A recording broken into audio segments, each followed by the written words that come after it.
example 3 on Green's theorem.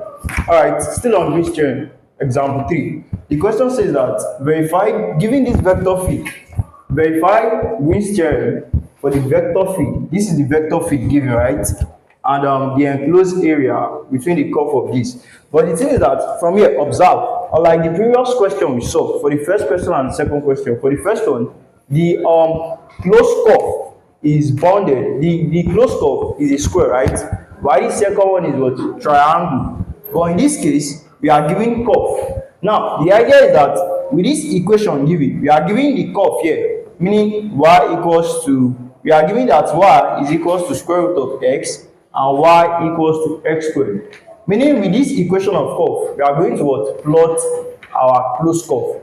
Meaning from the given question, we don't know the precise curve, how it's going to look like, unlike the previous two examples that we did. That the first one, we know it was square, and we also know it was what? Triangle. Now, from here, giving any question like this, giving any related question, say you are giving curve, you are giving the first curve and you are giving the second curve. Your first task is that find the region, find the range of x. Now, observe, from this question, you are giving that the two curves intersect at x equals to 0 and x equals to 1. In some question, you won't be giving, meaning it is left to you. You are going to find it yourself, right? But in this case, you are giving. But let's see how we obtain this value.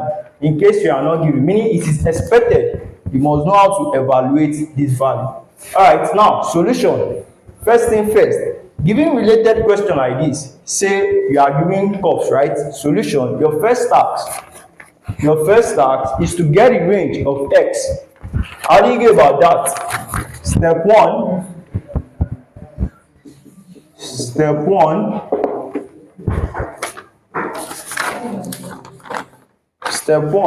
find the value of x for which the curve is ranging.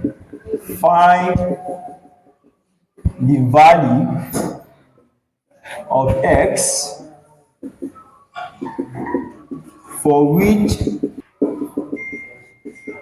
the given curve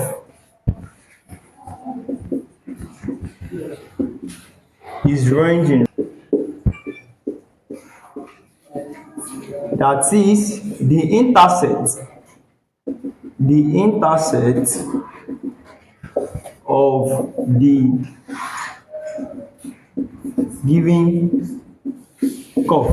He said our first task, step 1, given related question like this, step 1 is that find the value of x for which the given curve is ranging. When we say the value of x for the given curve ranging, meaning that the intercept of the given curve. Then back to the question. The question says that the two curves intersect at x equals to 0 and x equals to 1. What if the question stops here? Not giving the intercept? How do you work it out? The idea is very simple, right? That's why we are doing this. Now, step 1, equate the two given curve. Meaning that we are saying x squared is equals to square root of x, right? And from here, we want to get the value of x for which it is ranging, right? Now, meaning I'm interested in knowing the value of x. Now, from here, how do we get x? Just doing our normal algebra. Take square to both sides, meaning that I have x squared equals to square root of x all squared, right? Then, of course, this cancel out. I'm left with x raised to the power of 4 equals to what? X. Call this equation 1. From equation 1, you have that x raised to the power of 4 minus x is equals to 0. X is common, right? Factorize. Meaning x all into bracket x cubed minus 1 equals to what? 0. That is x equals to 0 and x cubed minus 1 is equals to what? 0. Now let's factorize this. Let's simplify this further. Let's simplify this. This can be written as x cubed minus 1. X cubed minus 1 is still the same thing as you writing x minus 1 all into bracket x squared plus x plus 1. right? Meaning what we have here, this is still it, and it's equals to what? 0. From here, let's factorize this. We then have that x minus 1 is equals to 0, and x squared plus x plus 1 equals to 0. But one thing you should take note is that from here, we can't get the root of this equation. No root for this equation. This is taking us back to algebra, right? Meaning the value of the discriminant for this equation is less than 3. Recall, when you have your discriminant, say b squared minus 4ac is less than 0, meaning the given equation does not have a root, right? Now let's confirm that. From here, looking at this is a is what? Looking at this equation, x squared plus x minus, okay, x squared plus x plus 1 equals to 0. Relate this to quadratic equation, meaning I have ax squared plus bx plus c equals to 0. Then comparison, I have that a equals to 1, b is equals to 1, and c is equals to 1. Now solve the discriminant, meaning b squared minus 4ac. That becomes what? 1 square minus all into bracket 4 times 1 times 1, right? Meaning 1 minus 4, which is equals to what? Negative 3. Therefore, b squared minus 4ac is less than 0, which is equals to what? Negative 3. So what this means in essence is that up to this level, up to equation 1, I'm interested in knowing the range of x, right? You know, given this curve, I said your first task, given a related question like this, your first task is that the curve given, know the range of x for the given curve, right? So this is the step. This is how you go about it.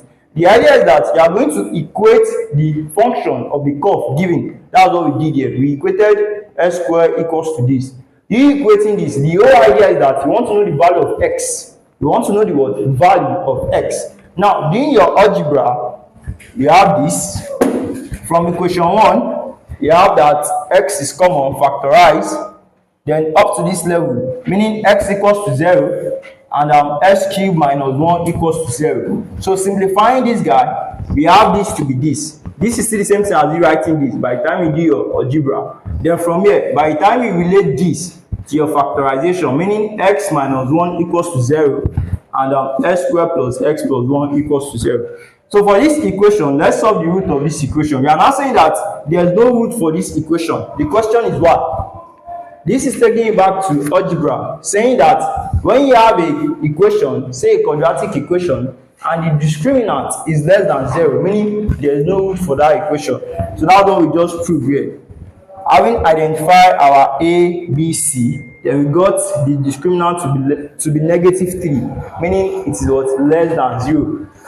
Therefore, from equation 1, meaning, okay, call this equation 2, right?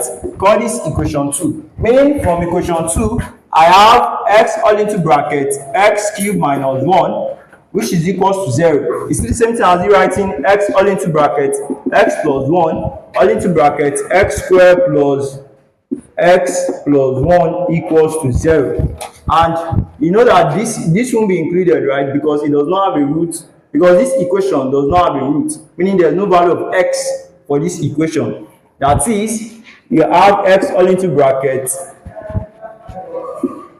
x minus 1 equals to what? 0. Applying what we know from algebra, or you say factorization, meaning x equals to 0 and x minus 1 equals to 0. Therefore, x equals to 0 and x minus 1 equals to 0, meaning x is equals to 1. So in essence, what we are saying is that the value of x is equals to what? 0, 1. And that's what was given here, meaning the intercept. So from the question directly, you already given intercept. You already given the intercept of the curve, right? No stress. But in the case whereby you are not giving, this is how you work it out. This is how you work it out. What if the question stops here? What if the question stops here? Meaning it is expected from you to solve the intercept of this given curve. So that's what we just did here. And we end up getting what was given from the question, which is what? X equals to 0, 1. So this is your first step. So when it comes to a question like this is your first step. Having solved for the intercept of the given curve, right? Question given verifies Green's theorem, right? What's the idea of Green's theorem? When we say Green's theorem, meaning that your line integral is equal to what? Your double integral. Meaning this question given, you are going to solve it using what? Line integral, right? And this same question, you are going to solve it what? Using double integral. Now, mathematically, let's recall our formula for Green's theorem. Green's theorem states that I have integral c all into bracket Pdx plus Qdy equals to double integral all into bracket the partial derivative of q with respect to x minus the partial derivative of p with respect to y multiplied by dA. This is our line integral. This is our line integral.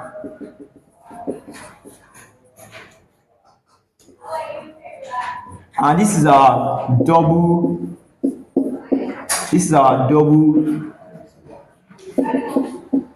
integral.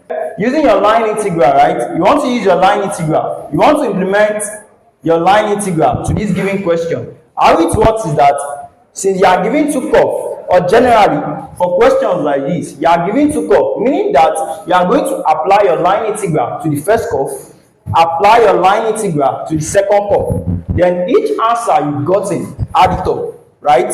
So what we are saying is that for this question, my first curve, the first curve is given as y equals to square root of x, and the second curve is given as y equals to x squared. So I'm going to apply line integral to this first curve. I will get my answer. I'm also going to apply line integral to this second curve. I'm also going to get what? My answer. But in this case, you need the limit.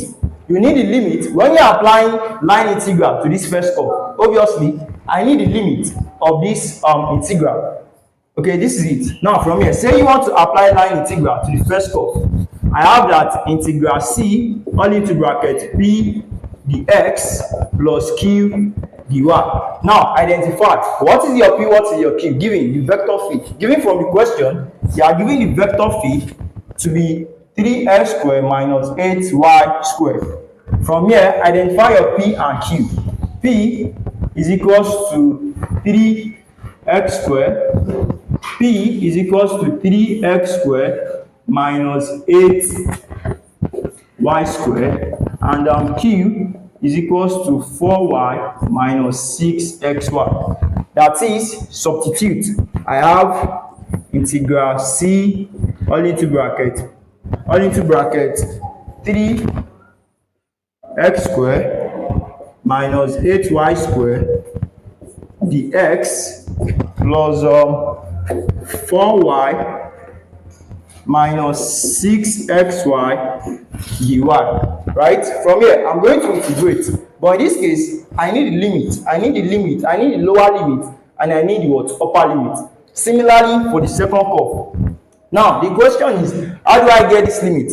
You obtain this limit from the curve. You obtain this limit from the curve. Just like the way we did for the previous question. Say you are given this curve. Say you have this curve, a triangle curve. Say this is A, say this is A, say this is B, right? Call this 0, 0, and this is 1, 0. Moving from A to B, your limit becomes what? T is an element of 0 to 1. So that's what we are saying, that before you can know the limit of this curve, you must plot the curve. You must know the orientation of the curve on your x-axis. So what that means is that you are plotting this curve graphically. Earlier we said, generally, when it comes to Green's theorem, you are implementing Green's theorem mathematically, and you're also implementing Green's theorem graphically. So we've implemented, this is our Green's theorem mathematically. We've stated the formula, we record the formula. Now, let's implement Green's theorem graphically for this question. Meaning, I'm plotting this given curve when y is equals to square root of x and when y is equals to x squared to a curve, to get the curve that I'm going to be having. Alright, Now, from here, we said we want to plot our curve on a graph, meaning we want to represent this curve graphically. What's the purpose? Why am I representing this curve graphically? I want to apply line integral. And for the first curve, I need the movement of this curve. How this curve moves on my graph. Is it moving from 0 to 1? Is it moving from 1 to 0? Is it moving from 1 to 2? Whatsoever movement, I want to determine it on my graph. Similarly to when y is equals to what? X squared. So that's what it means basically, right?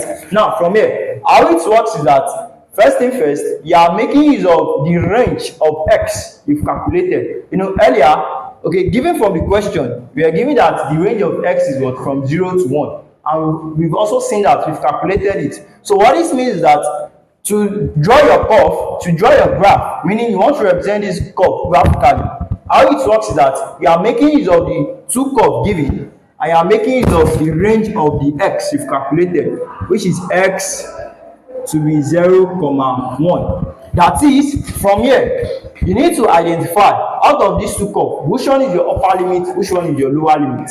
Which one is your upper limit, which one is your lower limit. Okay, before then, say you want to apply double integral. Obviously, I need the limit. You know, from here, I want to apply double integral. This is my function of p, and this is my function of q. I'm going to differentiate q with respect to x, and I'm going to differentiate p with respect to what? Y. Then I'll substitute, right? But the question is, how do I get the limit of x and the limit of y? Now, for your double integral, your limit of x, say this is your double integral formula.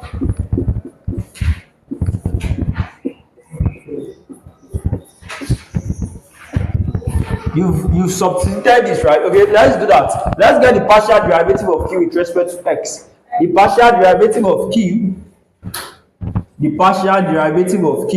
with respect to x. You know what it means, right? Meaning negative y. The partial derivative of p with respect to y. Partial derivative of p with respect to y. I have in the partial derivative of p with respect to y, I have negative 16y. Now, say you want to apply double integral to this question. You need your partial derivative of q with respect to x and your partial derivative of p with respect to y. And you've obtained that. Substitute. That becomes what? Double integral negative 6y minus negative 16y multiplied by the a, meaning the x dy. So from here I have double integral. This gives us 10, right? 10y dx dy. Now the question is, how do you get the limit? Say this is x, say this is the integral for x, and say this is the integral for y.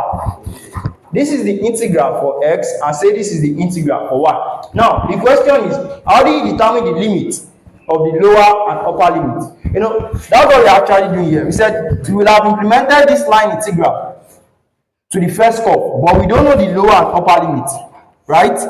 Similarly to the second curve, we don't know the lower and upper limit. Now, I'm not saying that to determine this lower and upper limit for each curve, what it means is that you are going to obtain it from your graph, meaning the movement of each curve on your graph. That's what you are using here. But before doing that, now say you want to apply double integral up to this level, you will integrate y with respect to x, and you are going to integrate y with respect to y. But how do you get the lower and upper limit for integral x and the lower and upper limit for integral y? Now this is it. For your y lower and upper limit, it is between the first curve and the second curve. This is for y.